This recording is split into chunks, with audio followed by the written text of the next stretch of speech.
Yo, yo, what is going on, everybody? Hello. Happy Friday here in, God, I hope it's October already. But we have a magnificent green candle day. As you can see here, we are up, well, actually, we were up above 63K on Bitcoin for a brief minute. We're down below, but let me refresh one more time. There we go, 63,021.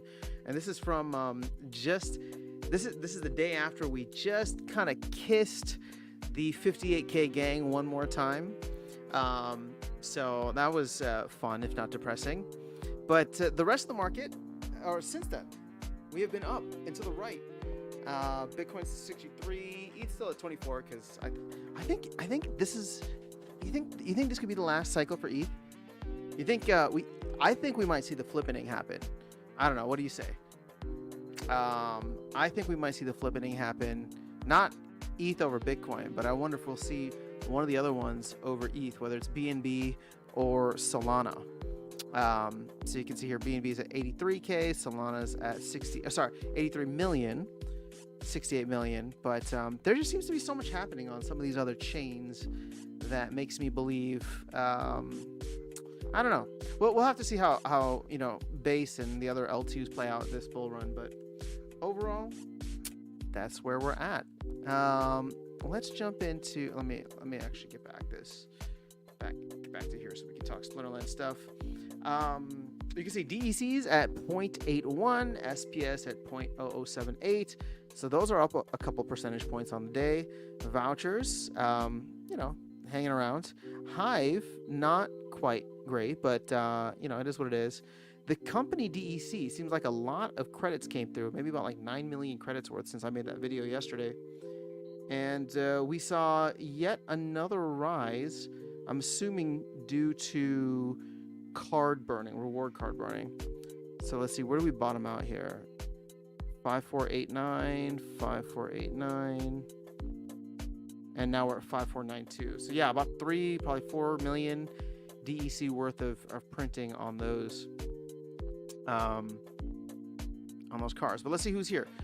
Jim Morgan's in the house. Let's go. Paul Taylor, howdy. Ike says evening. Dragon says, hey everyone, I'm watching from my fire pit fire. Amazing. That actually sounds pretty good. So I need to get some fire pit action here as well. I'm in Chicago for the weekend. As you can see, my background's a little bit different. So I'm enjoying. This is my favorite time of the year in general, but my favorite season in Chicago overall is fall. Weather's fantastic. It's like perfect and sunny during the day, and then at nighttime you get that kind of fire pit vibes, So that's where we're at. Ike says Hall of Legends at 213 million. Phenomenal. I saw Gold Matters post about that actually. So let's take a look at that real quick. I wonder if people are taking their Bitcoin profits into these cards. Oddly enough, I just beat Night Stalker. I think that's the name of the card. He just kept missing like a bunch of times. But let's see where we're at.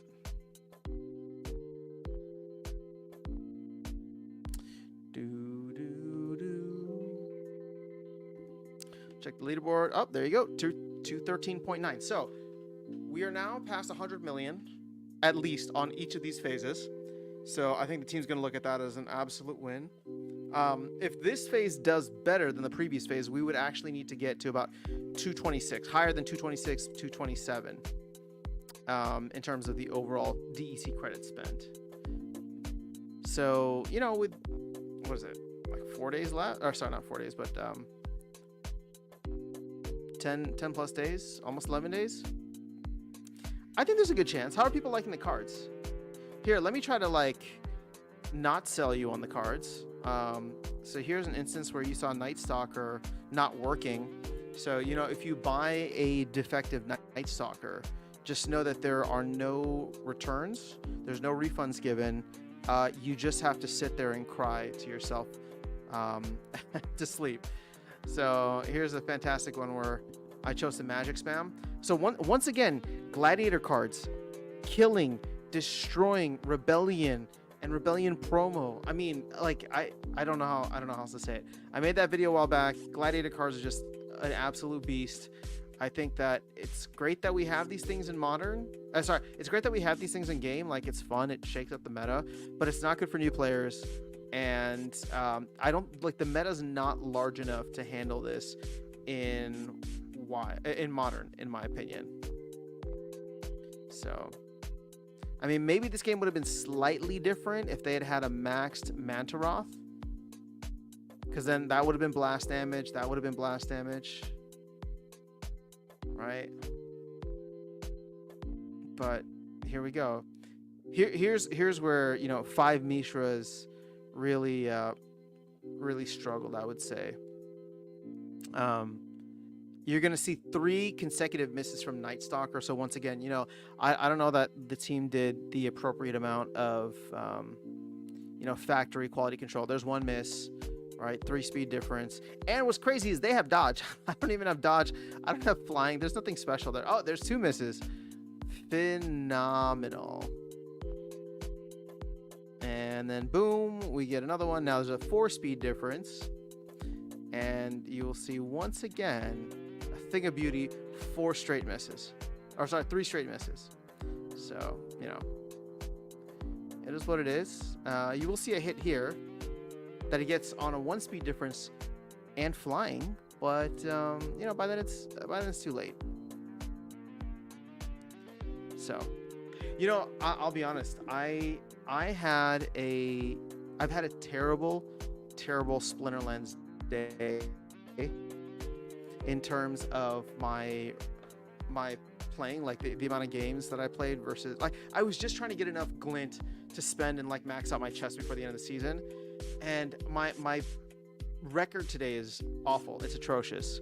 So I would actually like to announce my unofficial rage quit retirement from Splinter Lens. After the season, I will be going back to botting in Wild. Like the RNG is like literally too much for me. Like, I hate it too much. There's too many games that I lost from literally stupid RNG. So at this point in time, I just decided, you know what? It's like affecting my mood. Like, when a game does that, I need to like take a step back. And I was like, oh my God, there was a time, I think, when had played 13 games and I'd only won 3 of them. So I don't want to play anymore. I'll finish out this season because I don't want to buy a Wild Pass for the rest of this, since there's only like 2.5 days left. But I will buy one next season and then just focus on doing like brawls and potentially getting back into tournaments, because I haven't done tournaments in a while. But I cannot stand doing 24 games of RNG. I think I need to find a game that doesn't have too much RNG. It's just getting to be too much. It's just getting to be too much. I love the game, but I don't like it. All right, let me see here. Jim Morgan says, now you tell me you're in Chicago. Yeah, I guess I was. Actually, I've been talking about it for a minute, so I'm here the whole weekend. Let me know if you're around. Dragon says, it's a nice, cool fall afternoon. Loving it.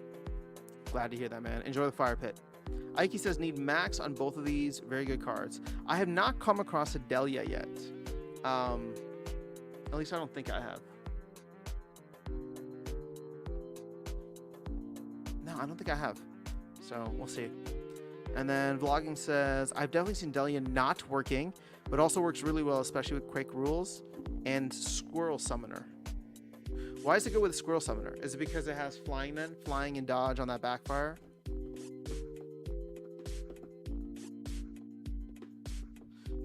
Okay. Brandon, game over, man. Game over. Who can tell the reference there? Tails, what's going on? More time for parallel. Yeah, indeed.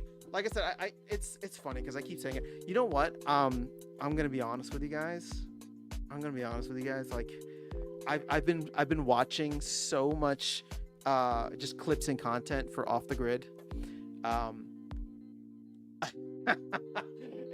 The thought of like spending $500 on a PS5 right now is kind of hurting my soul a little bit. But I'm like very strongly considering it because the game looks super fun. And here's the thing. I actually don't mind playing a game that I suck at, right? So this is the difference, because I was never good at like Fortnite or any of these other games. Like I can play a game and get destroyed and be totally fine, but at least I know like it was my skill, right? Like I had everything that I had to give, and the other person was just better than me. When I lose a game with RNG, and it's just like, okay, there's no skill here. This feels almost like gambling. I don't know why, but that frustrates me even more. All right. So like even parallel, I think I would get annoyed because of the fact that like I would just go up against Shroud the entire time. And I don't know what the meta is now. I think it's all those Catherine decks, but yeah, we'll have to make some time for that. Jim Morgan says, aside from today, I'll be on Indianapolis the next few days. I get back. Oh man, Tuesday's the day that I'm leaving. All right, sad day. Well, hopefully I'll be around for the upcoming holidays as well. So maybe we can get a little Splinterlands reunion here. Is there anybody else in the Midwest that would like get together for, I don't know, something over the, that's the problem though. Get together over the holidays is tough, but that's the only time that I'm really here. And then I don't think I want to come to Chicago at all in like January and February if I can avoid it. School +1 range and 100% hit ability. So that benefits Delia. Oh, I forgot you can give True Strike. Why is that card not... I've only run into that card a couple times. But I also think I don't run into a lot of cards because there's just not that many out there. And the people that do have them are probably playing a champion. So therefore, I'm just not going to run into them very often.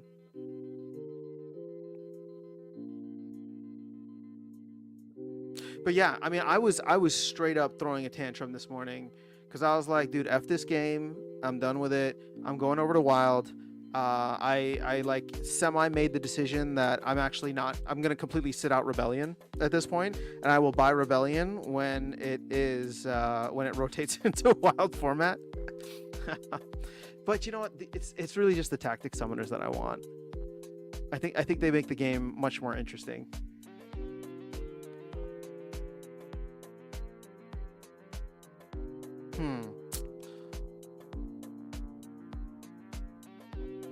Yeah, so we'll have to wait and see how that goes.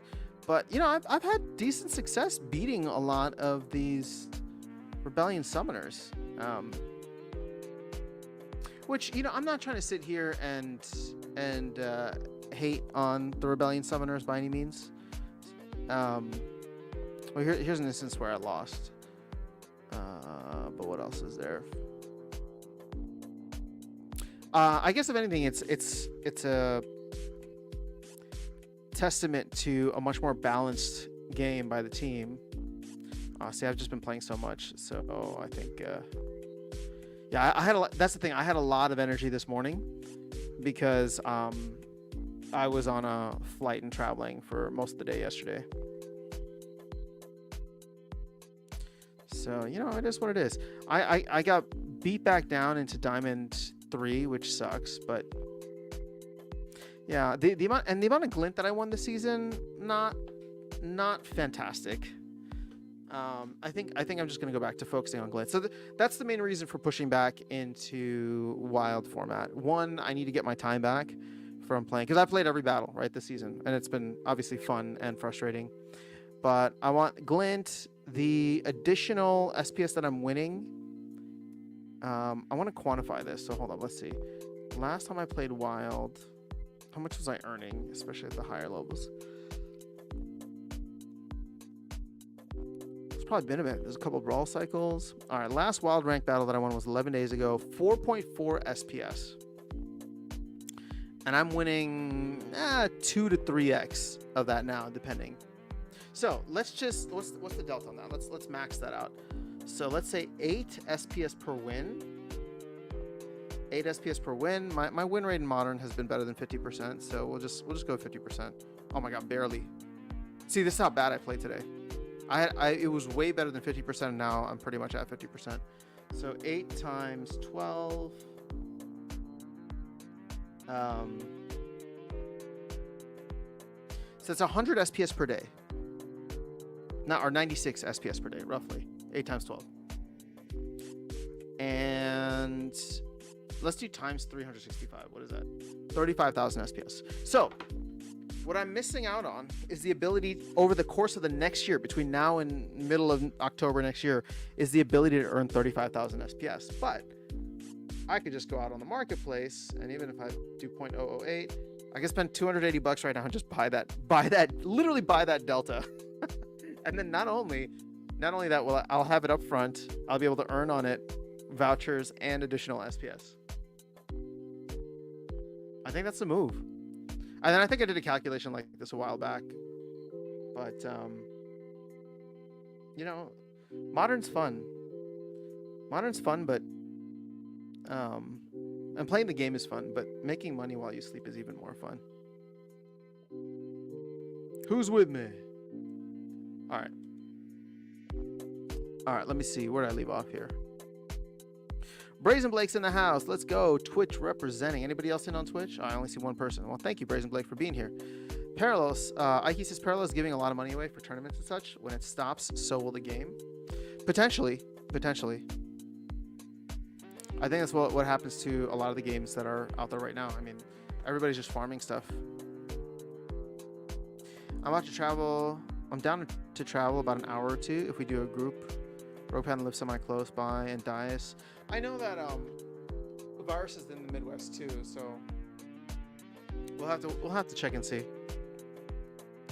Paul says, just set the bot to play down to 10 energy, then play some modern battles here and there if you want. That's a good idea, Paul. I probably will end up doing that. Usually I have the bot set down to like 2 energy.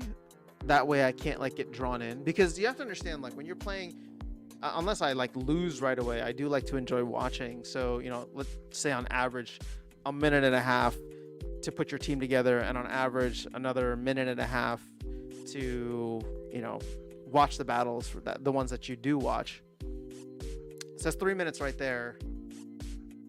I don't know, like that stuff just eats away at my time, which is fine when like I do it during, I don't know, when I'm like having lunch or whatever, but now it's becoming too pervasive in the rest of my day. Epic Totem Fragment. Oh, congratulations.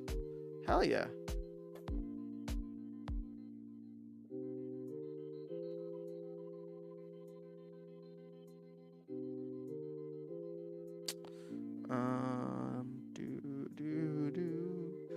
Let's see what else we got. Burning Elk. Yo, happy Friday. Good to see you. What's Prime? Brandon says, and a common fragment from the keep seems the fragment RNG is green. Yes, indeed. Let's hope it keeps that luck for you. It must be fun. I'm grinding Spinal Lens right now. Awesome, man. Hope you get rich.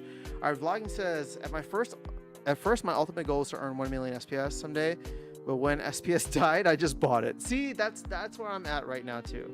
Like, because the thing is, I can always switch back to modern if I want to start earning a lot more SPS. But with SPS still so low right now, I don't know. Like, I just look at this and I'm like, what am I doing here? I can get way more glint. I can get way farther in the game, earn champion points, do all that stuff in Wild. Yeah, so I don't know. I guess that's where I'm at. I just want tactic summoners. That's really the only thing that I'm missing here.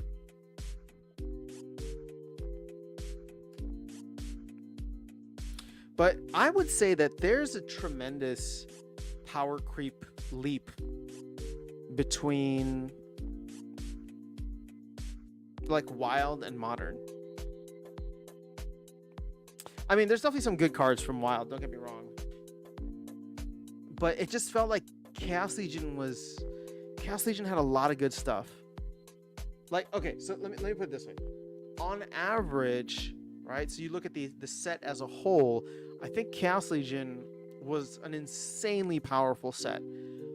Untamed has phenomenal cards and is like top heavy, but after that, like, I don't like, a lot of the cards weren't like awesome, right?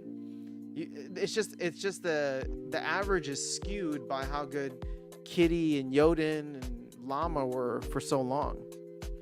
And now Rebellion, I would still say that Rebellion, it's a little too early to tell, but I do think that the tactic summoners help to skew it in the favor of being more powerful than even Untamed. Oh yeah. So I was up late last night, and for those that are following, I was able to finally kick the caffeine habit. So I'm down to my down to just 2 cups of decaf a day. But that means I need sleep like a pleb. It's cool to see tofu this high. What time is it? It's already 3:30 here, and I got a long night ahead of me, so it is what it is. All right. Burning Elk says, me, the bot still gets smoked by Kitty and Yoden and Wild. Yeah, I mean, it still happens sometimes. They're still powerful. And here's the thing.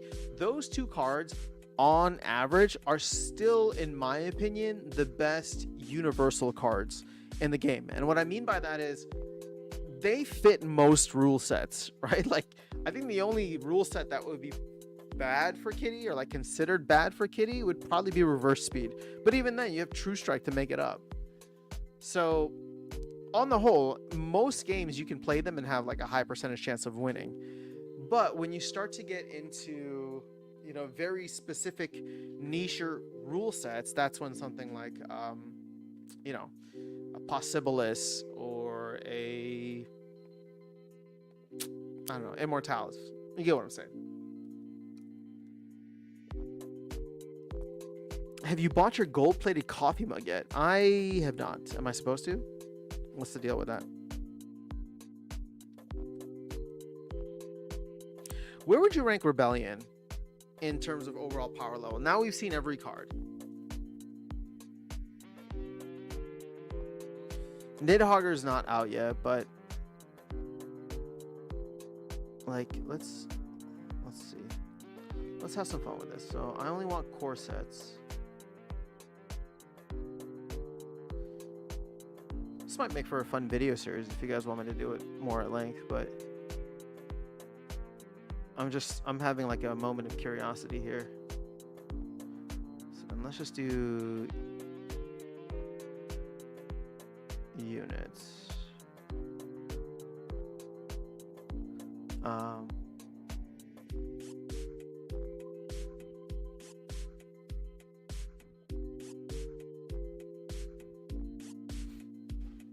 See, now I obviously have this sorted by value, which is not the best way to do it, but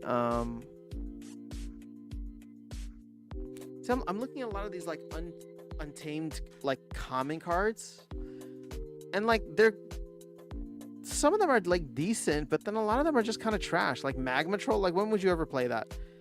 4 mana reach tank, like what? Like when would you ever play that? Goblin Fireball for 2 mana, like there's so many other better cards.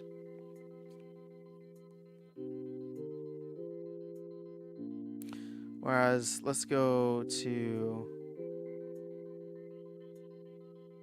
Chaos Legion, making up the bottom here. I don't know. It's hard to tell.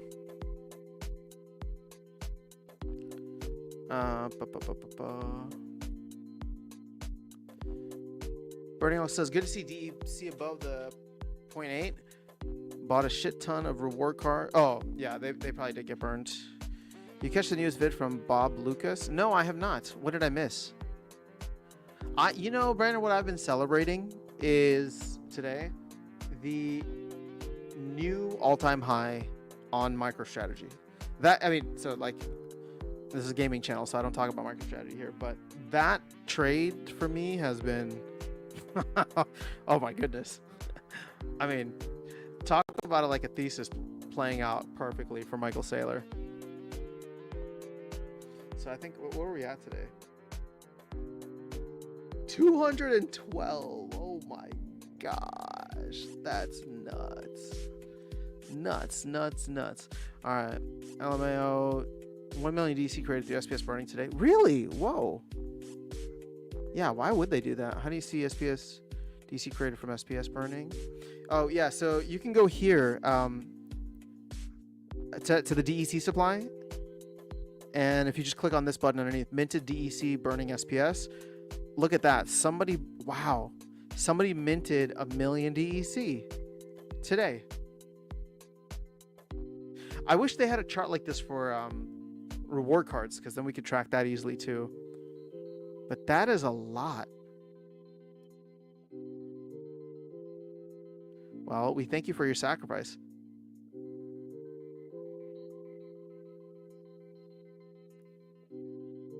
How much DEC is that? Or how much SPS was that? For some reason I was expecting it to be a lot more.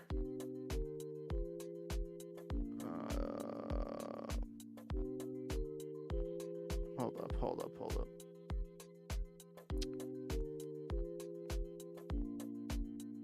Oh. Yeah, why was I so tired? This is not good. I'm not gonna make it the rest of the night. So if we go to convert, and you want it 1 million, it's 130,000 SPS burned today. Wow. Fantastic. I'll take it. Splendens has a little chart. Yeah, I see. Haha, that is fantastic. Probably the team. Why would the team do that though? Of all people, the team should be aware of better ways, more cost-efficient ways of managing their DEC supply. Don't think so. Their DEC has been decreasing steadily over the past few weeks. That's true. And actually, we were just looking at that earlier, right? I made the video yesterday or 2 days ago. They were sitting at 190, and now they're down to 181. Yeah, it wouldn't make sense for them to just burn some SPS for 1 DEC or 1 million.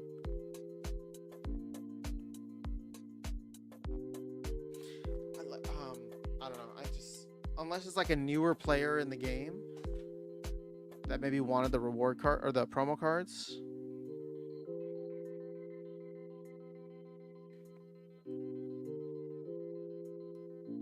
Burning Elk says people have been burning small amounts of SPS consistently. Yeah, actually, that's a great point, because when you click on this, you can see like there's some SPS burned almost every day. Like the only day in the past, this goes back to August, so 3 months, 2 months. The only day that people didn't burn any SPS is like August 25th. Every other day we've burned at least a little bit, right? There's like 22,000 DEC minted. There's 18,000 DEC minted on this day.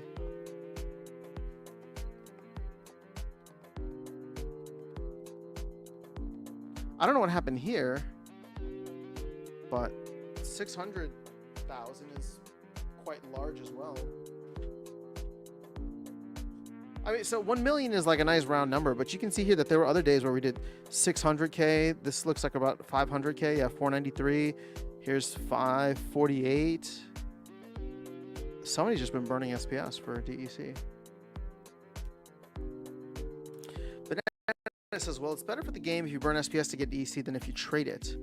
Maybe that's why they do it, taking more for the team. You know, we thank you for your sacrifice. Burning Off says, currently torn between getting a max copy of Night Stalker or increasing my land holdings. Huh.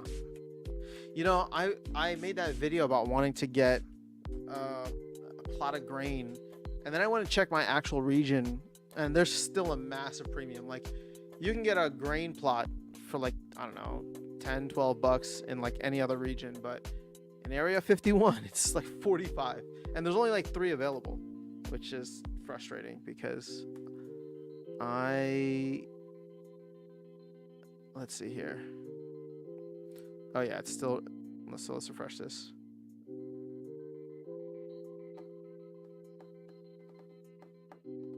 Oh, but see, the price has changed. All those ones under 11 bucks are now gone. And if I go to Area 51,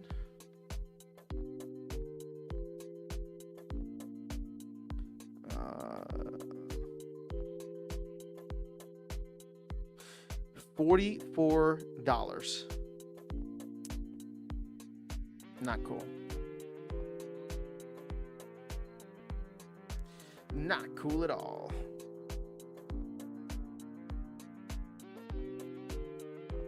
All right, let's see what else we got going on. Burning Elk says, may as well just buy in the other region and transfer in and pay tax. will probably end up cheaper.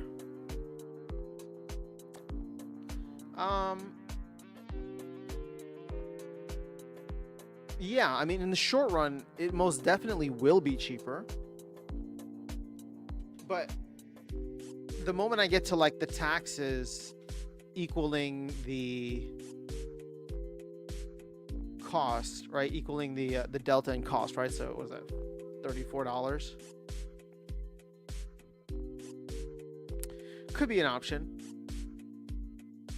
Or I could just not, focus on that at all. It's just I think that here I'll give you a little Papa Bear action today, but like I have like very little confidence in a thriving land economy, let's put it that way, until we get much further along in the development. So similar to the situation now where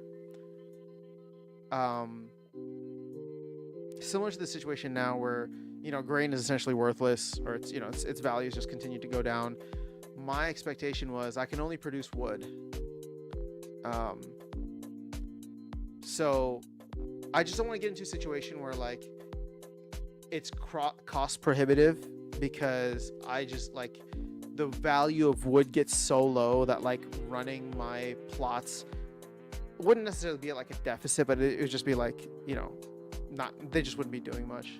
Granted, I still have that keep, so I'll probably still get something from that. So I'm not gonna whine too much, but it would have been nice to have a grain plot. Let me reset these. What does this button do? Oh, that's cool. Wait, is this all the land that's available? Oh, wait, the mountain isn't even... Yeah. Wow, Area 51 is super expensive. Damn.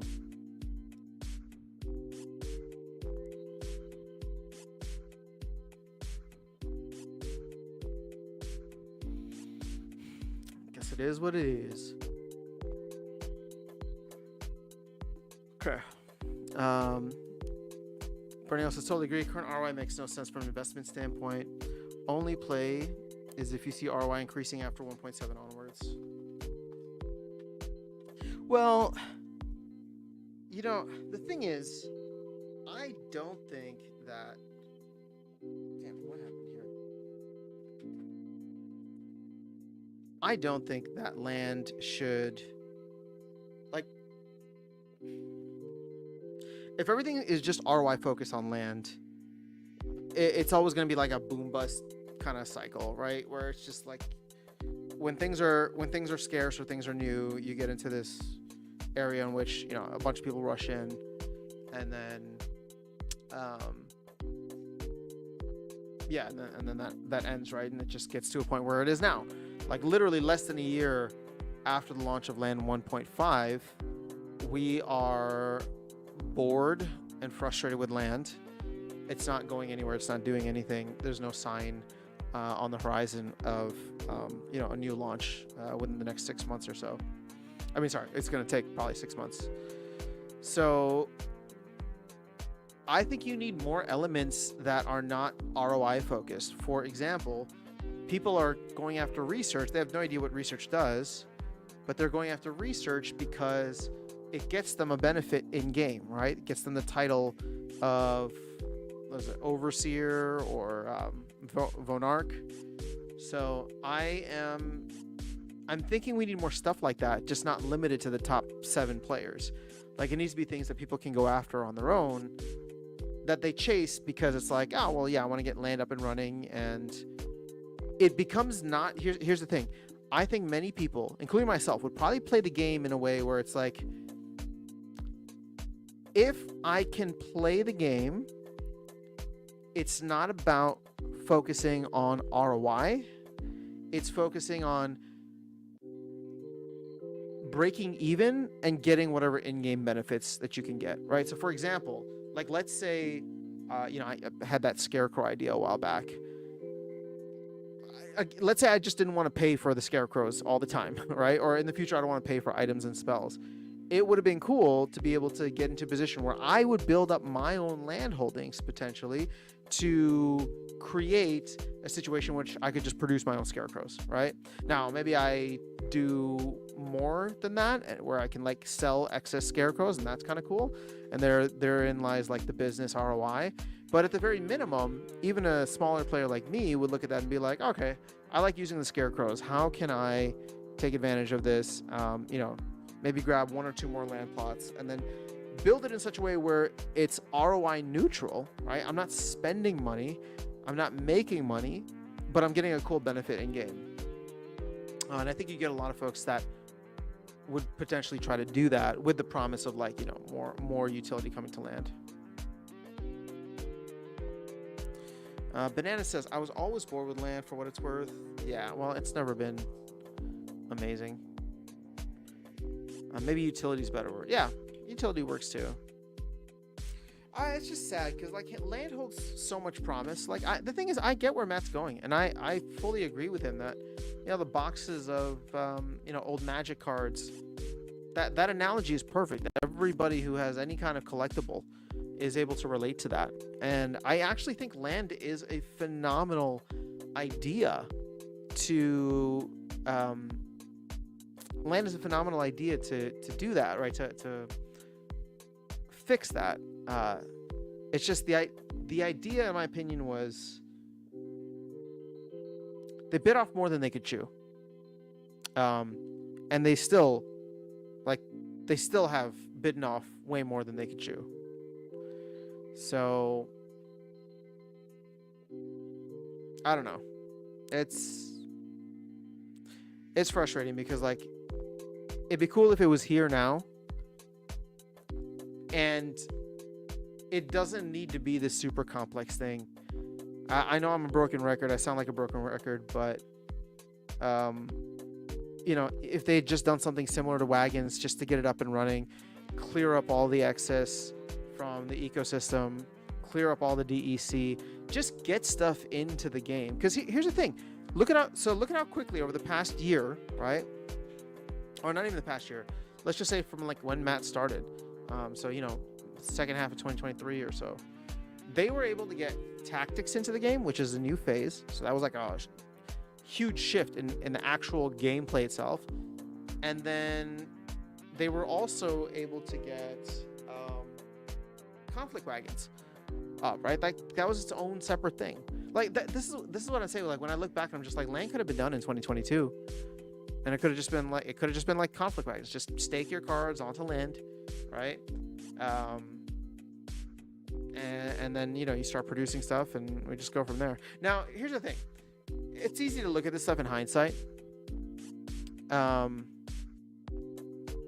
will say that them creating land and it being like a half-baked version in 2022 probably could have crippled the game even more, maybe beyond return.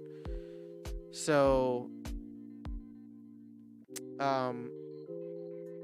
because if they just started printing even more resources, then all of a sudden it's just like, oh no, now we have to find things for all these resources. Like that just would have created a really bad situation. So we're not in that, but I don't know.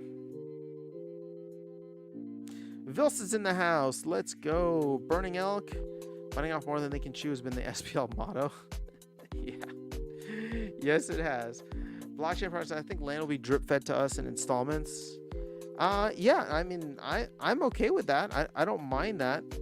As long as we continue to work towards 2.0 and they give us regular updates. But the problem is updates can't come every 6 to 9 months. It has to be more frequent than that.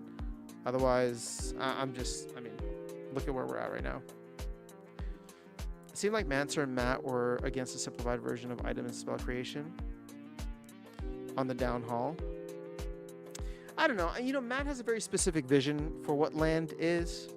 And, Cryptomancer, like, Matt's his boss. So, like, I'm sure Cryptomancer's excited for land too, don't get me wrong. But it's like, what's Cryptomancer going to say? Like, Matt has a vision for what he wants land to be. I would say the biting off more than you could chew is probably squarely on Matt, right? I mean, maybe we go back and see how things kind of broke down earlier. But Matt said this several times. Like, his initial vision for land was something really small, and because they got all these resources, all of a sudden he's like, wait, we can do so much more. But then guess what? Those resources went away in 3 consecutive rounds of layoffs. But the vision never changed. It never reverted back to what it needed to be, to make it more simplified and workable. And we're doing that now, I suppose. But even still, there's going to be another 4 to 6 month wait after already 5 months of no innovation on land following the 1.6 releases in May. So is that 5 plus 4 to 6? Yeah, so we're talking about like 9 to 11 months in between any kind of update to land. And, oh, you know what? I'll take that back. There was something, I think, in June or July where you could use rented cards on land. I don't know how much of a game changer that is for folks, but it is available. So I want to be fair. They did do something after 1.6. I just don't know how much of an impact it made. But here's the thing. If I'm sitting here and I don't know how much of an impact it made, it probably didn't make much. Meaning that, you know, all this stuff that we get excited about and speculate about, I don't know. It's actually turned me quite cynical. Like, I mean, I'm obviously excited for the flywheel, but I think part of the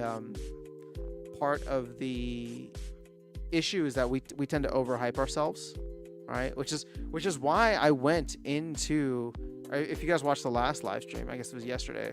I mean, I was very adamant with my bear case scenario because I think we end up closer to that. Like, I think my base case, right? So you got your bearish, your base case, and your bull case. Like, for sure, my base case is absolutely closer to the bearish case. So,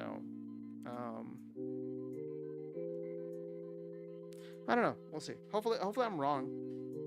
And I reserve the right to be wrong. That's what I'm saying. Like, there is a bullish case for this if things actually take off.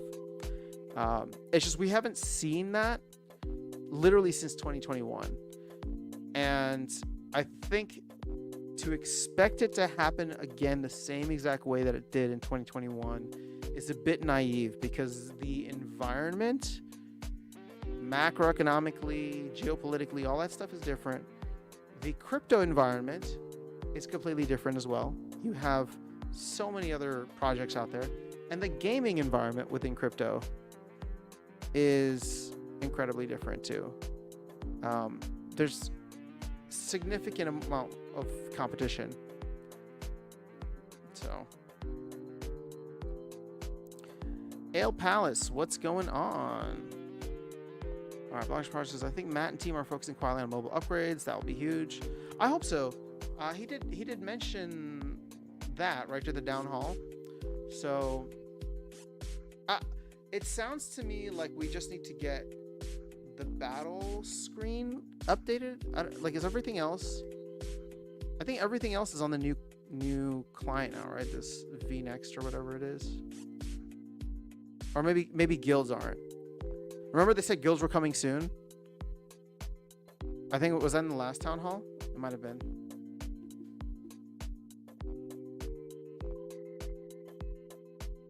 So that's not here yet. But then after that, the only thing that they'll need, hopefully, is going to be the battle screen. So let's assume we get guilds maybe this month, maybe next month. When do you think the battle screen is done? Is that a 2024 thing, or is that a 2025 thing? Boom me, what's up? Yes, we've seen a nice pamp today. Let's go back to Splinter cards.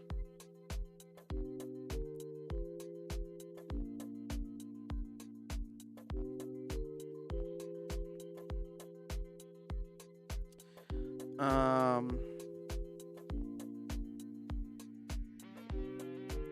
Banana says, buy lottery tickets with the After Sound YT profits, and if you ever win, spend it all on Splinterlands. That's actually a phenomenal idea. I would rather just take that money and buy tickets. I would rather help the game economy directly, because I don't think we're gonna win.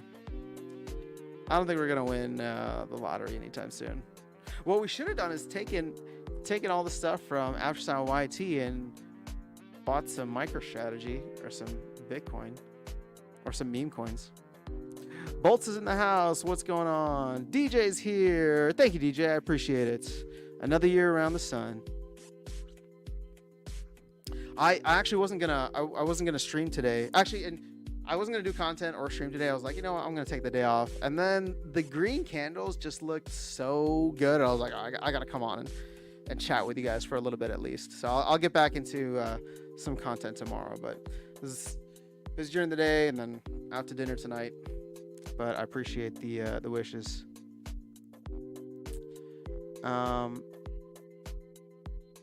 Are we still pre-rich or rich yet? Well, if you can't tell, then you're not rich. Bill says, what about Colony? I think it will 20x. You know, well, so if you were here, I don't know, a couple of live streams ago, I was making the case that Colony could actually 100x, right? Because it's just such a micro cap. But I think, you know, to bet on what they're doing over there is incredibly risky. Which is why I just wanted to play some moon carts and have some fun with it. But they even nerfed moon carts. I did check out the office hours earlier, and it sounds like Aggie's got a bunch of things in the pot, which is all. See, this is the thing. That's always Aggie's thing, though. He's always got a bunch of things going on. So now they have goals V2, which he said now is kind of put on the back burner because they want to work on Steakhouse Den. He said they're looking to get that out in the next 2 months, so you know that's not happening until next year. And then he said there's even this third game now, which should be like small mini game stuff, but he couldn't share much detail about it until he gets the all clear. But I agree. So here's the thing, right? Like a play like that is pure gambling, in my opinion, because you are just hoping that the market becomes irrationally exuberant, the way that it was a year ago. Or sorry, not a year ago, but last cycle. All right, Banana says, winning the lottery will happen before Land 2.0. Damn.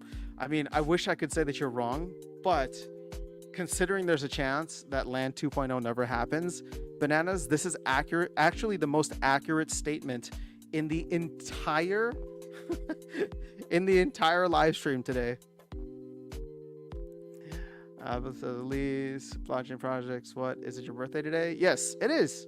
It is. I'm enjoying the day. This is why I came to Chicago. Spend some time with family, catch up with some friends. You know, just enjoy. Just be appreciative of like I said, another year around the sun. It's been a wild ride, man. But I'm looking forward to what the next year has to bring. But yes, thank you for the wishes, guys. I appreciate it. Wilson says, just being super low expectations. So that's the thing, right? Like the way that I'm earning Colony right now is I threw some into the LPs, right? I like the SPS Colony LP. You could probably go into some of the stablecoin LPs, right? Like DEC script, things like that. And so it's like, yeah, I'm setting myself up to not have a high, like low downside risk in certain sense, but potential to higher upside. Again, not financial advice, but you know, it is the reason I like the SPS Colony one is because I don't think that there is a scenario in which SPS pumps, whether through marketing, successful marketing, or whether through just like good tokenomics that brings in more players, right? So whether it's the marketing that brings in players or the tokenomics finally get fixed and we, you know, a new launch of a core set or whatever gets the flywheel going and we get, you know, people excitement coming back into the game, all that. I think there's no way in which SPS goes up, or there's no way that it doesn't work out this way, that SPS goes up and the rest of the Hive ecosystem, like all these other Hive games, don't benefit in some way, shape, or form. Mainly because we saw that in 2021, right? There was only a handful of games at that time. It was like Rising Star and like Decrops 3-ish years ago. But I started playing them. I played Rising Star for a while, right? And then even when Golem Overlord came out, like I started playing that. I'm sure there's some other games that maybe I haven't gotten around to, but Mooncarts is legitimately fun, right? Like it's not just some like auto clicker, auto battler, whatever the case is. Like you could actually go in and have fun with it. I've enjoyed playing it just for the sake of playing it, and I have some assets. The Steakhouse Den thing could be really interesting too for people that, you know, like the casino vibe of gaming. So yeah, I don't know. I think that there's an opportunity there. Which again, that's why I'm not too worried about like the impermanent loss. Like when I look at the amount of SPS that I put in, or the amount of like what you call it value that I put into the SPS colony pool, I'm not thinking about it in terms of like, oh, it's worth this much SPS. I'm just like, all right, it's worth this X amount of dollars. And my guess is that, you know, I'm not worried about impermanent loss because let's say I put $100 in it, SPS starts to rise. Well, the value of my position there from a US dollar standpoint goes up, even though I have less SPS. So I lose the upside on SPS, but I still get the upside from, you know, just the whole pool increasing. But even still, I'm just looking at that now and saying, well, there's like no way that SPS goes up and the rest of the market doesn't follow. And here's the thing. I mean, I'm talking about like massive spikes, right? So like significant spikes into the game. Sure. Is there a scenario in which I can see SPS doing like a 2-3x, right? Or go to 2, 3, 4 cents because the flywheel starts getting, you know, activated before things with Arcade Colony are there, right? Maybe Steakhouse Den or whatever. Yeah, absolutely. Like that's probably going to happen. But my point is, if we do get to the bullish case scenario where SPS does hit, let's say 10 cents or something, you know, 5 to 10 cents by early next year, right? Early in the bull run, Bitcoin is still in what's that called? Price discovery mode. That's when I think things could get crazy, because then you get an influx of players coming in and they're just like, oh, okay, SPS is already up like 10, 15x. Like, what else is here? Oh, wait, there's a racing game? Oh, okay, this is interesting. Oh, there's a casino game. Oh, wait, the market cap on Colony is only like 120,000. This is crazy. Let me go in and buy whatever. And then all of a sudden, you know, that's when you see the magic happen.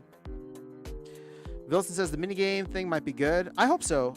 Like I said, I mean, you've seen it on Telegram especially. I haven't played any of these games. I've just been following it tangentially. So, but all the Telegram stuff has been really interesting.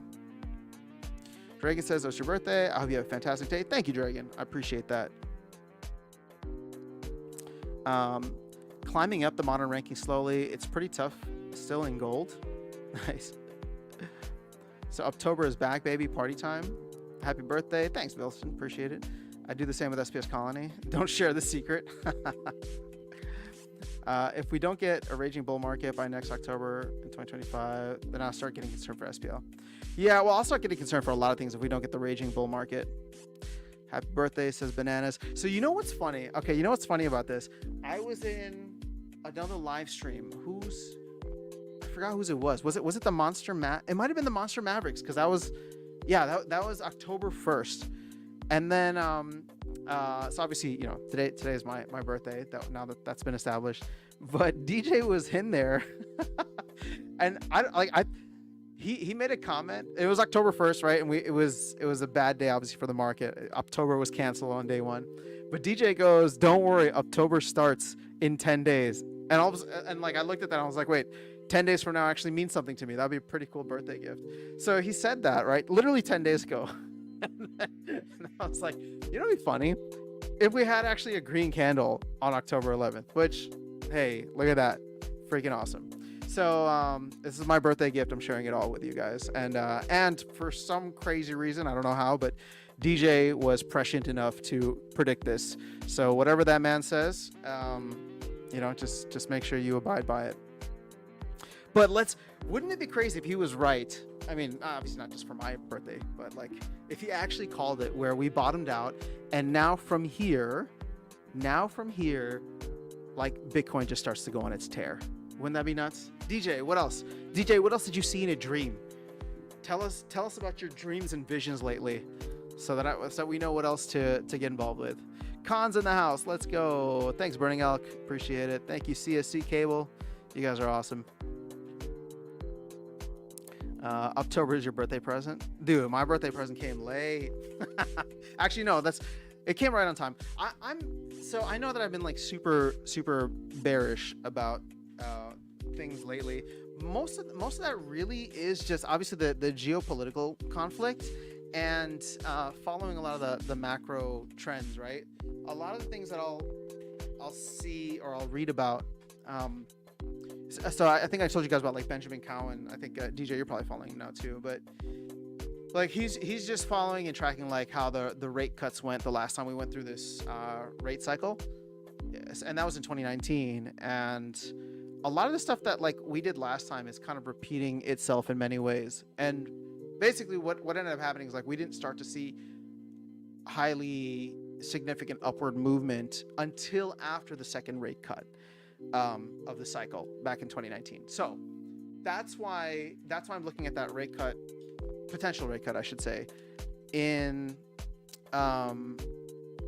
November. And I'm thinking, okay, you have a situation where like a lot of people believe we could potentially be on the verge of World War III.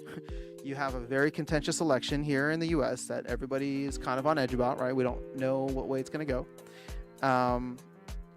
And we have, potential rate cuts.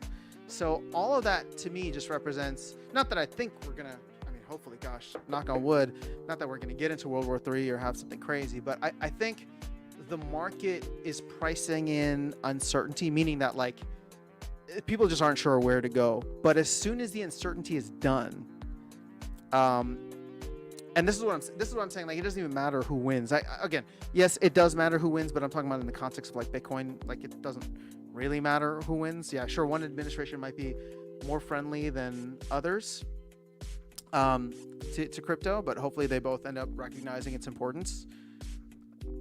But it's like once the race is over, once the election is over, and there is some direction for what the future will look like, the market will breathe a collective sigh of relief and say like, okay, like now that that's done, let's move forward. Time to start the Bitcoin party, right? Time to start the Bitcoin 4-year cycle. And then you combine that timing with a second potential rate cut, right, in early November, and that to me is like a perfect recipe for like the launch of a run. Now, if that happens in October, I mean, obviously I'll be thrilled, right? If we start moving higher in October. But I'm just saying, like, I'm keeping my expectations somewhat lower because of that. If it happens earlier, great. But if it happens, like, we have to wait until like mid-November, I can see that being a thing too. Burning Elk says, I appreciate the bearishness because it keeps us grounded. Oh, I try, man. I try to keep it real here. I think, I'm one of the people that felt really burned by a lot of the crypto influencers last time. So, I mean, please call me out if I'm ever like being like, I don't ever want to be that person who's like, oh yeah, get ready for like huge Q4 face melting gains and blah, blah, blah. I really try to avoid all of that by probably being overly bearish when a good part of me is quite bullish. Again, just about the market in general. Splinterlands is hard. Splinterlands, I'll be honest, it's hard. Gaming, it's hard because you really have to get a lot of things going, and so much of that is dependent on the rest of the market. But yeah. DJ says, I see in my dreams a little present for your birthday. Oh, dude, you send me something. You didn't have to. No, I guess not. What's in my Splinterlands account? Well, either way, thank you just for the wishes. That's all you guys need. You guys just being here is enough. All right.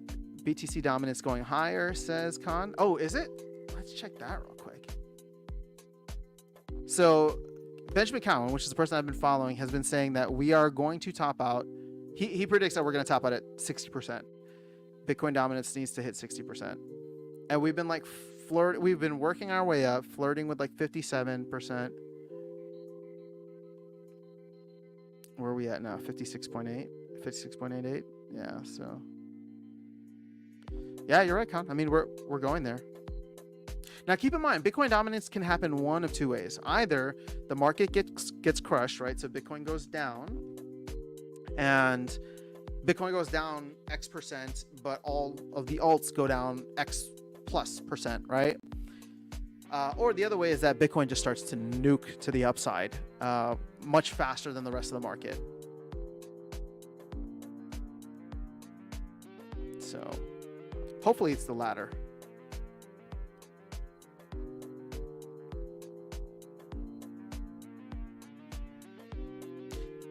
And in many ways,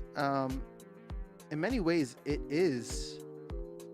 Like, if you think about it, right? So compare where we're at now, like where Bitcoin's at, right? Up from a not market cap, but I don't know, it's up like 2x.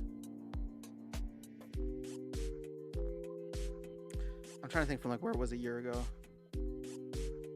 And like a lot of tokens that started popping off at the end of last year or at the beginning of this year with it have retraced, right? So I'm just going to look at like a couple examples. So while Bitcoin was going from like 25 to 60K over the course of like Q4 2023 to Q1 of 2024, you had Splinterland, SPS, we'll say, like went from like 1.3 cents up to 3.9 cents, right? So we did a 3x. You saw tokens like Prime, for example, go from, I don't know, $2 last year all the way up to $30, but then everything retraced, right? So now Bitcoin is, not Bitcoin, but SPS is actually lower than it was at this time last year. Prime is not, but you know, over the summer it came all the way down to like $5. It's sitting at $10 now, so it's. But I guess what I'm trying to say is like you're not seeing that overall. Long says, fine, let's have a red October. Not gonna be the first time. No, let's not have a red October. Stop it. All right, what did you get burnt on? I mean, I got burnt on the fact that I kept waiting for 100K Bitcoin. Everybody promised me that it was coming. And I was like, I'll sell at 90. I'll sell at 90. And then I didn't.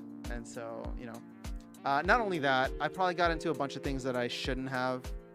Like even then, like even back in 2021, like I knew that I was a Bitcoin maxi, but I just started shitcoining too much. Just because the market was so sideways and choppy, and then I got into gaming, and it's like, okay, let me like get into a bunch of these things, and ultimately, like if I had just bought Bitcoin and chilled, stacked sats and chilled, like that would have been enough. So now it's just like I have like certain plays, certain games that I'm like actively involved with, and I'm willing to play, even, you know, regardless of where the market's at, right? So Splinterlands is one of them. Even Parallel to a certain extent. Although for me, the play with Parallel is not necessarily the card game. I really want to see how their AI and shooter come out next year. And then let's see. People are always asking me for like my what's that called? My portfolio. But those would probably be the two biggest ones. I will say this: I am looking to potentially make an entry point into a couple of other gaming ecosystems. I haven't decided yet, and I probably won't. I'm not going to do it tomorrow, but I'll probably do. I'm hoping to do it sometime in Q4, right? Just waiting to see when things kind of shake out. But I can let you guys know when that happens. Check your rare pro. Oh, dude, what did you do? Let's check this out. DJ, thank you, man. You really didn't have to. But whatever it is, just know that it'll be put to good use. I have comments. Oh my goodness! Look at this bad boy. We got another sneaker on the team. Dude, thank you. You really didn't have to. Well, now, see, now you're gonna make me want to get. Now you're gonna make me want to get a higher level copy of this. This is how you get people into the game. You give them a little taste of something, and it's like, but I could have him at level 4 and get execute. Dude, so I don't know if you guys saw in the last live stream or 2 live streams ago, DJ sent me that battle and we saw him executing on blast damage, which is absolutely wild.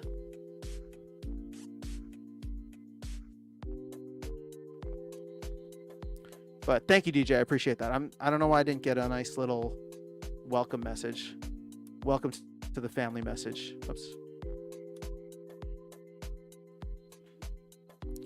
Hard to time those game tokens though. Better stick with Biddy.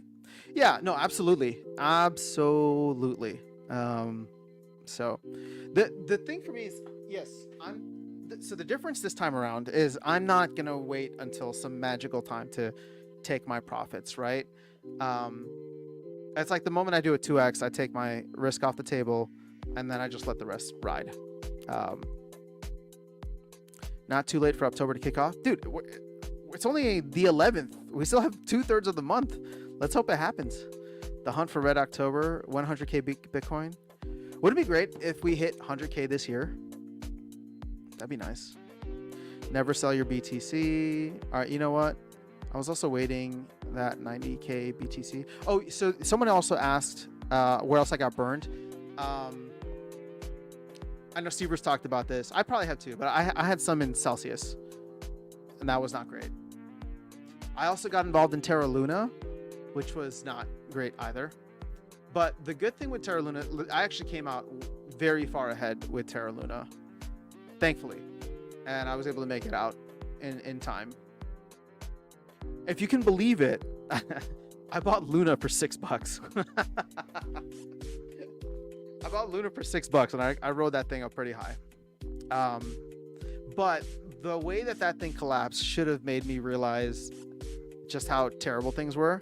But you know, I was too busy watching Splinterlands, too busy paying attention to everything that was going on in Splinterlands back in like Q2 of 2022.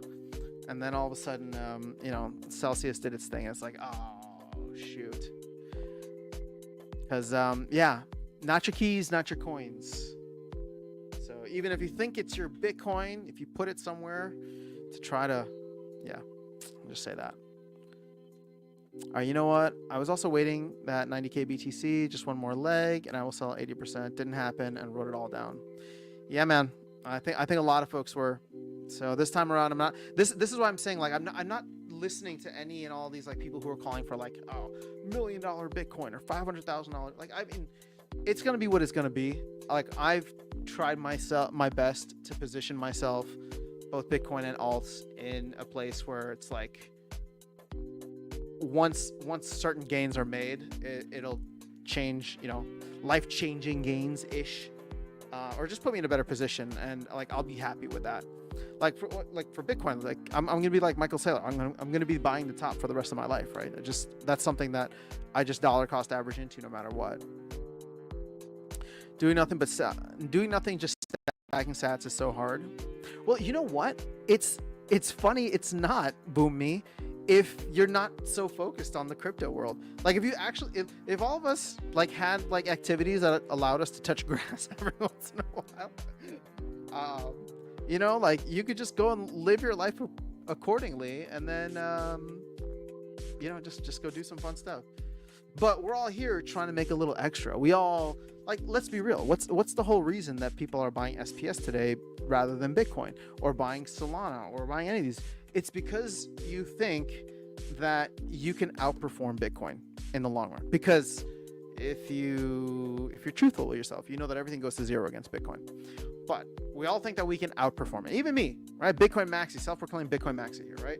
To a certain extent, I should probably just sell all of my SPS and put it into Bitcoin. But that's not this is what I'm trying to get at, right? Why it's not like just a ROI play for me. Like I as much as I complain and whine about the game, I have fun actually playing the game. So SPS has more utility to me than just its dollar value.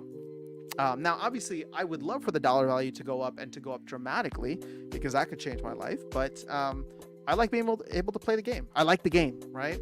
And I think that's the case with very few other projects that I'm trying to get a little bit deeper into from an ecosystem perspective. But for the most part, like last time, I literally just became like a whore. I don't know how to say it. That'll be a funny clip, I'm sure. I literally just became a whore in the sense that I just started, like, every game that I thought was interesting. Like, I wasn't throwing money at a bunch of games, but it was enough to make it feel like I was just being completely irresponsible. And sure, I won some, I lost some.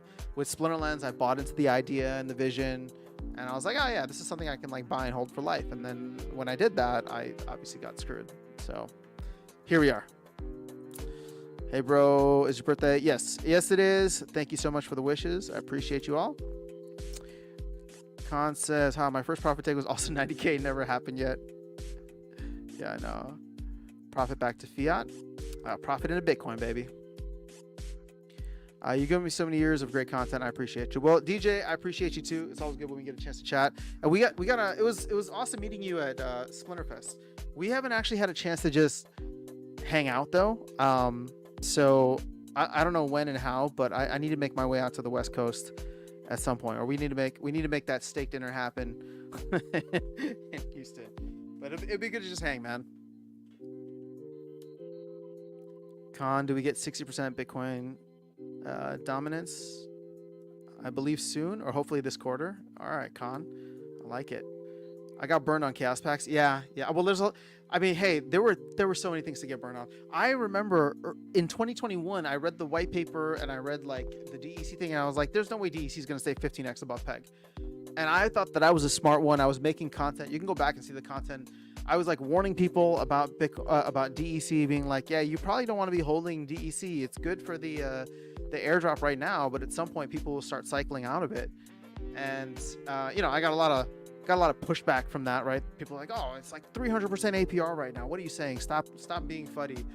And so I thought that I was like brilliant, but my dumbass was selling my DEC and buying SPS, and both of them went down 100%. Both of them went down like 99% or whatever it was, or at least SPS did. So yeah, we all made mistakes. There were a lot of things to lose out on back in 2021. Whether it was cards, whether it was SPS, whether it was DEC, everything was just too inflated. That says, hi, I believe soon, or hopefully this quarter. Oh wait, yeah. Okay. I got mega burn on chaos. All right, one of the few exchanges that survived was Nexo, and I only had Luna there. Ah, interesting. But yeah, Luna failed, sadly. ETH Bitcoin is near the bottom. Once it bottoms, dominance, top are around the same. Con, are you big into like TA? You sound like you know your stuff here. We made history of biggest burn of all time with Splinterlands, for sure, top 3.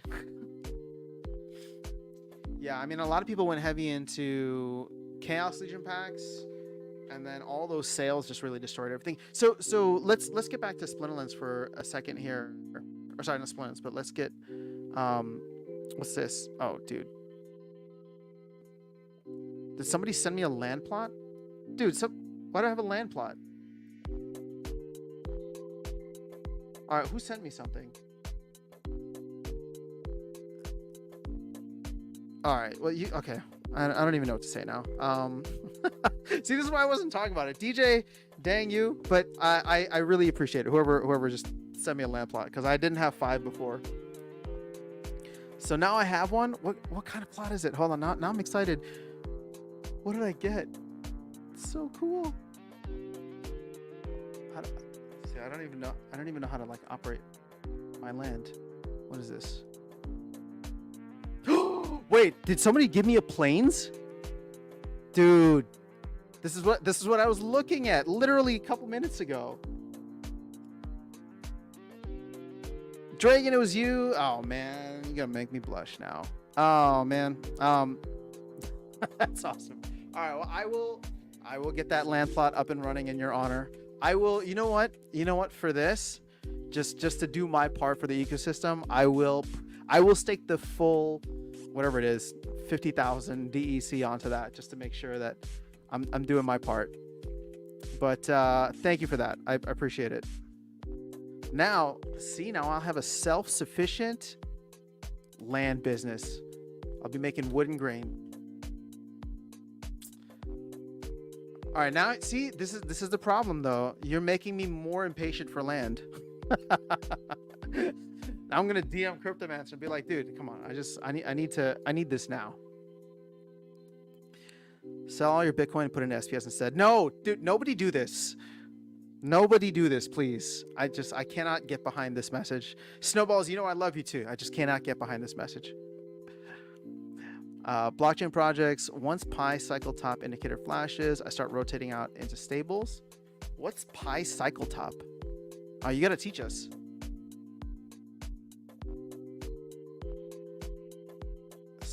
See, so you know what the difference? I mean, the difference this time around, hopefully, is that I think we all got so burned last time that my hope is that we keep each other honest, right? If things get like crazy out here, then it'll be like, I'll tell you guys. I'll be like, I don't know, man. I'm taking some profit, and I might be wrong, right? SPS hits 10 cents, and I'll probably make a video and be like, guys, I took significant profit, and then SPS shoots up higher than that. I can live with it, but not much. But I follow into the cryptoverse for long-term trends, shilling what he shills. Okay, so see, we watch the same guy. That's Benjamin. So yeah, he's been calling for 60% Bitcoin dominance. I mean, here's the thing. At this point, I don't think 60% even matters. But I do think just from he's directionally right? Like we're going to see dominance spike at some point before this reverses. So I think he was saying like for ETH Bitcoin, like it bottoms out or whatever, and it's like 6 to 9 month. 6 to 9 month period is when we can expect the reversal.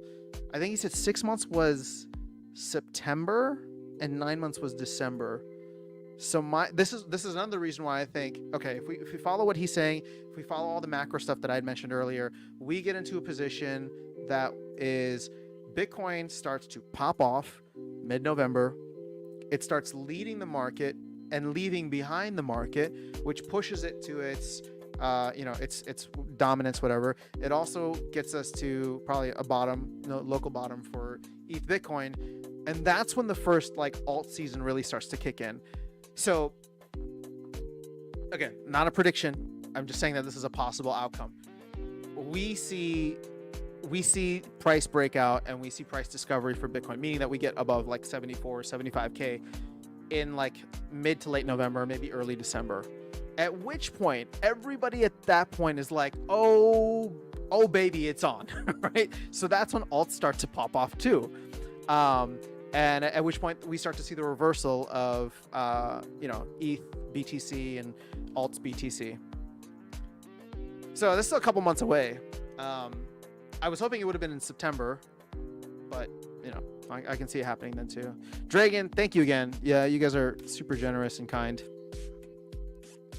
And you're welcome. It's been fun. Part of the reason that like I've stuck around so long is simply the fact that like everybody here seems super cool. And my hope, like what will be awesome? Like my hope is that like we're gonna look back at this time, and everybody who's like sticking around and just like collecting SPS, like let's hope, let's say, right, optimistically, I know that SPS does like insanely wild numbers and all of us benefit dramatically from that. It's like to the point where you look at how it changed the lives of people in 2021. What if it does the same thing for folks who stuck around in 2025 and beyond, right? I think it'd be awesome for like all of us to be in a position where like the next like Splinterfest or the next like meetup or something, it doesn't matter wherever it is in the world, everybody's in a position to be like, yo, I took my SPS and I used my SPS to buy my way to come hang out with all the cool people here that we got to know digitally over the last however many years. So that's why, like, I don't want to make any promises, because I was feeling pretty good about this last year, and then things just got a little nutty this year, and then obviously the sentiment went from bad to worse, especially over the summer. But if you remember last year around this time is when we did our After Dark Fest. And I had talked to Matt afterwards on one of the town squares and said, hey, would you be down if we did something in Philly? That was a good idea, but it didn't happen in 2024, probably for the best, just because there was a lot going on. My hope is that 2025 is a vastly different year from a crypto perspective, from a Bitcoin perspective, and then also hopefully from a Splinterlands perspective. And I think it'd be a perfect time to do that. But, even in addition to that, whether it's, I don't know, it'd be fun to like start setting up stuff internationally too. I guess is what I'm trying to say. We were just talking about this the other day on stream, like where's the best place in Europe, right? And then do another one in the Philippines, and I don't know. We're daydreaming a little bit, I know, but there's a reason we're all still here. So he's been pretty accurate so far for dominance theory. Yes, he has been. I think he always provides the receipts. We're all just trying to keep you in Papa Bull mode. Sounds good. Listen to my financial advice by SPS. I mean, you can listen to that financial advice. Everybody should go and buy some SPS if you need it for the game. But don't sell your Bitcoin for that. Never sell your Bitcoin. I needed like a little Michael Saylor meme. Pi cycle top might not happen this time. Like EMAs might not cross. Let's hope for the best though. Doesn't matter now, but was a good take about a year ago. Yeah, still waiting that dubious speculation. Did they lift the ban on crypto over at China yet? I think so, or at least they're on their way towards doing that. You're most welcome, says Dragon. It's really not that crazy. I think SPS could rise substantially. Yeah, like as I said earlier, I keep things conservative here just because I don't want to be that hype man. I'd rather be proven wrong, because like it's a win-win scenario for me, right? Either I end up being bearish and we're bearish and I get to be like I was right, or I end up being bearish or I'm bearish, we end up being not, the game ends up being bullish, and guess what? I hold SPS and assets. So I just don't want to be in a position where like people are coming back and be like, oh, you told me that SPS was going to this, or you said that game was going on. It's like, I don't know. I'm just some random dude on the internet. Don't listen to me. We are all VIPs at the next Splinterfest, indeed. I don't even remember how many times China banned crypto. Yeah, we'll see how many times they unban it. When next Splinterfest? Okay, so in terms of like official Splinterfest, I don't know, and I don't think that there's going to be anything in the near future. But I think it'd be cool to do a. I think it'd be cool to do a casual meetup with folks if people were interested in the Philly area or East Coast area. I suppose it doesn't have to be Philly. If there's a better spot than Philly, I've never been, but if there's a better spot than Philly that's like nearby. And the only reason I'm saying Philly is because if we do that, Matt said that he would obviously come out and hang for a bit and meet people. But I think if we were to do it even just like semi close to Philly, we might be able to get that too. But I think this would need to be for sometime like next spring or summer. I would say the ideal time would be Q2, so like between the April to June timeframe. So maybe that's something we should start planning now, because it's like 6 to 8 months away.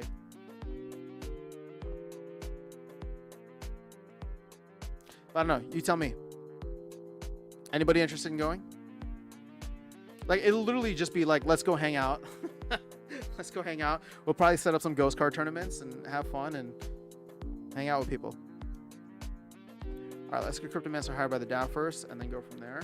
Is that live now? Oh, it looks like something's live. Proposals. Yeah, let's hire Cryptomancer. Guess I hadn't voted on that yet. Oh, it's been on for 2 days.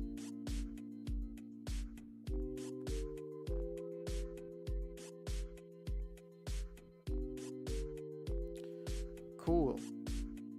Anything in draft? Nope. All right. Well, that's that.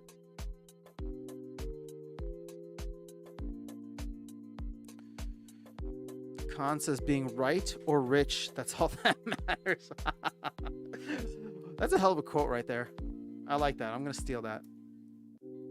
Jim says, once we get a spot, we can team up with local game store, teach random people about the game. Yes, so I was thinking about that. You could either find like a game store or like a gaming lounge or something that might have access to just like PCs. Again, I don't know about people like logging in necessarily with their own stuff, but I guess everybody could bring your own laptop, right? Or wouldn't it be amazing if the mobile experience was way better by then? In 6 months? That's a question that we should ask. We'll see if they can put a time frame on there. It should be like, hey, we want to do like a get together and we want everybody to be able to play on their phone, so there's like less security risks of bringing your own laptop or logging into another computer.